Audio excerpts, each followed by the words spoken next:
Mumbai Tug brought to you by Sunny's World. Pune's Pride Sunny's World, Life in Funshine. Resort weddings, events, restaurants, adventure wellness.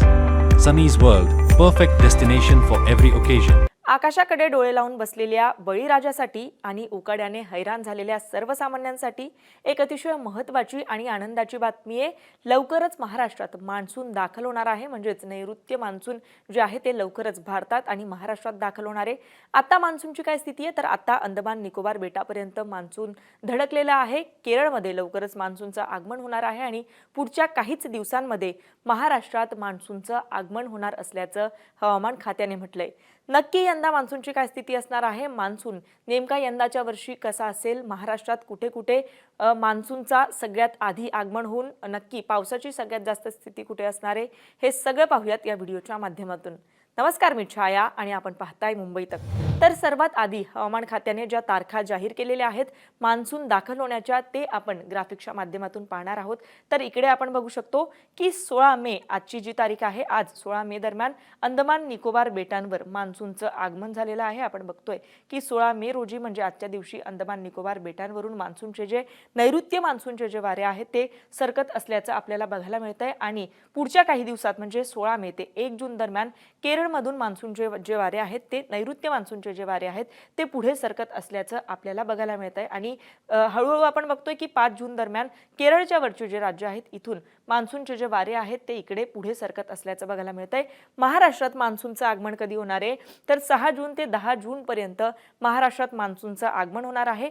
दक्षिण मध्य महाराष्ट्र जे आहे म्हणजे सिंधुदुर्ग कोकणातले हे जे काही जिल्हे आहेत इथे खास करून 6 मे दरम्यान मान्सूनचं आगमन होईल आणि साधारण 10 मे पर्यंत मान्सूनच्या वाऱ्यांनी नैऋत्य मान्सूनच्या वाऱ्यांनी अर्धा महाराष्ट्र व्यापलेला असणार आहे. आपण बघतोय की मध्य महाराष्ट्र ते दक्षिण महाराष्ट्र हा जो भाग आहे तो 10 जून पर्यंत नैऋत्य मान्सूनच्या वाऱ्यांनी किंवा स्थितीने व्यापलेला असणार आहे आणि पुढे साधारण 15 जून पर्यंत मान्सूनच्या वाऱ्यांनी संपूर्ण महाराष्ट्र व्यापलेला असणार आहे. म्हणजे साधारण 15 जून पर्यंत संपूर्ण महाराष्ट्रापर्यंत नैऋत्य मान्सून वारे जे आहेत ते पोहोचलेले असणार आहे आणि खरोखर मान्सूनची सुरुवात झालेली असणार आहे. आणि आपण बघतोय की मग पुढे 20 जून 25 जून 30 जून आणि 5 जुलै पुढे 8 जुलै पर्यंत हळूहळू संपूर्ण देशभरात मान्सून पसरलेला असणार आहे. या संदर्भात हवामान खात्याने नेमकं काय म्हटलेलं आहे ते सुद्धा पुढच्या ग्राफिक्सच्या माध्यमातून पाहणं महत्त्वाचं आहे. तर हवामान खात्याने एक ट्विट केलंय ज्यामध्ये हवामान खात्याकडून सांगण्यात आलंय मान्सून केरळमध्ये नेहमीच्या तारखेपूर्वी पोहोचू शकतो. साधारण मान्सून 1 जूनच्या आसपास केरळमध्ये दाखल होतो आणि त्यानंतर हळूहळू देशाच्या इतर भागात पुढे सरकतो. मात्र यंदा नैऋत्य मान्सून 26 मे रोजी केरळमध्ये दाखल होण्याची शक्यता आहे. मात्र यात 4 दिवस कमी किंवा जास्त कालावधी लागू शकतो असं सुद्धा हवामान खात्याने म्हटलेलं आहे. म्हणजे 26 मे दरम्यान केरळमध्ये मान्सून जे आहे ते दाखल होण्याची शक्यता असल्याचं हवामान खात्याने म्हटलंय आणि याच्यात 4 दिवस मागे पुढे होण्याची शक्यता असणार असल्याचं सुद्धा हवामान खात्याने म्हटलंय. याचबरोबर IMDने सुद्धा एक अत्यंत महत्त्वाची माहिती दिली आहे. आता अरबी समुद्रामध्ये कमी दाबाचं क्षेत्र तयार झालंय. त्याचा परिणाम म्हणून अनेक भागांमध्ये पावसाची शक्यता असणार आहे, पावसाची स्थिती असणार आहे. आता आपण पाहिलं की नक्की मान्सूनचं आगमन कधी होणार आहे.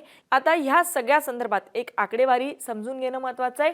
दरवर्षी म्हणजे गेल्या 5 वर्षांमध्ये हवामान खात्याने दिलेली मान्सूनची अंदाजित तारीख आणि ॲक्च्युअल मान्सून दाखल होण्याची तारीख हे आपण या ग्राफिक्सच्या माध्यमातून बघू शकतो. 2020 मध्ये हवामान खात्याने सांगितलेलं होतं की 5 जून पर्यंत मान्सूनचं आगमन होईल. मात्र 1 जून पर्यंत म्हणजे साधारण 4 दिवस आधी मान्सूनचं आगमन झालेलं होतं.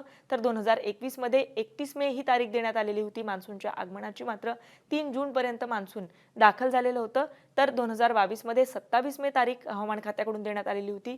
29 मे पर्यंत मान्सूनचं आगमन झालेलं होतं. तर 2023 मध्ये 4 जून ही तारीख देण्यात आलेली होती. तर 8 जून पर्यंत मान्सूनचं आगमन हे झालेलं होतं. 2024 मध्ये 31 मे पर्यंत मान्सून दाखल होईल असं IMDचं म्हणणं होतं. तर 30 मे पर्यंत म्हणजे 1 दिवस आधी मान्सूनचं आगमन झालेलं होतं. 2025 मध्ये काय स्थिती होती तर 2025 मध्ये हवामान खात्याचा अंदाज होता की 27 मे पर्यंत मान्सूनचं नैऋत्य मान्सूनचं आगमन होईल. मात्र त्याच्या 3 दिवस आधीच म्हणजे 24 मे पर्यंत मान्सूनचं आगमन जे आहे ते झालेलं होतं. यंदा म्हणजे 2026 मध्ये नेमकी काय स्थिती असणार आहे तर 2026 मध्ये 26 मे पर्यंत केरळमध्ये मान्सूनचं आगमन होणार असल्याचं हवामान खात्याने म्हटलेलं आहे. मात्र हे प्लस मायनस असू शकतं, म्हणजे 4 दिवस यापेक्षा जास्त सुद्धा लागू शकतात आणि कमी सुद्धा लागू शकतात असं IMDने म्हटलंय. आता पुढच्या ग्राफिक्सच्या माध्यमातून बघूयात की नक्की कुठे वातावरणाची आता काय स्थिती आहे. म्हणजे अगदी सुरुवातीलाच मी सांगितलं की आता अरबी समुद्रामध्ये कमी दाबाचं क्षेत्र तयार झालंय आणि त्याचाच परिणाम म्हणून महाराष्ट्रातल्या अनेक भागांमध्ये पावसाची शक्यता असल्याचं हवामान खात्याने म्हटलंय. त्यानुसार कुठे कुठे काय स्थिती असणार आहे, त्याचबरोबर अनेक ठिकाणी हिटवेव्हचा सुद्धा इशारा अलर्ट हवामान खात्याने दिलाय. तर आपण पाहू शकतो अकोला, अमरावती, वर्धा आणि नागपूर विदर्भातल्या या 4 जिल्ह्यांमध्ये हिटवेव्हचा येलो अलर्ट हवामान खात्याने दिलाय. तर इकडे आपण बघू शकतो की मध्य महाराष्ट्रातले हे जे काही जिल्हे आहेत इथे मात्र पावसाचा अलर्ट हवामान खात्याकडून देण्यात आलाय. लातूर, धाराशिव, सोलापूर, सांगली, सातारा, रत्नागिरी, सिंधुदुर्ग आणि कोल्हापूर हा जो दक्षिण मध्य महाराष्ट्रातला हा जो सगळा भाग आहे इथे पावसाची शक्यता असणार आहे. मात्र हा मान्सूनचा पाऊस नसणार आहे.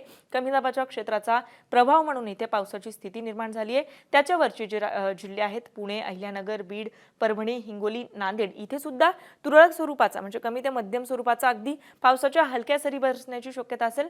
तर ठाणे आणि रायगड हे जे 2 जिल्हे आहेत इथे हिटवेव्हचा अलर्ट असणार आहे.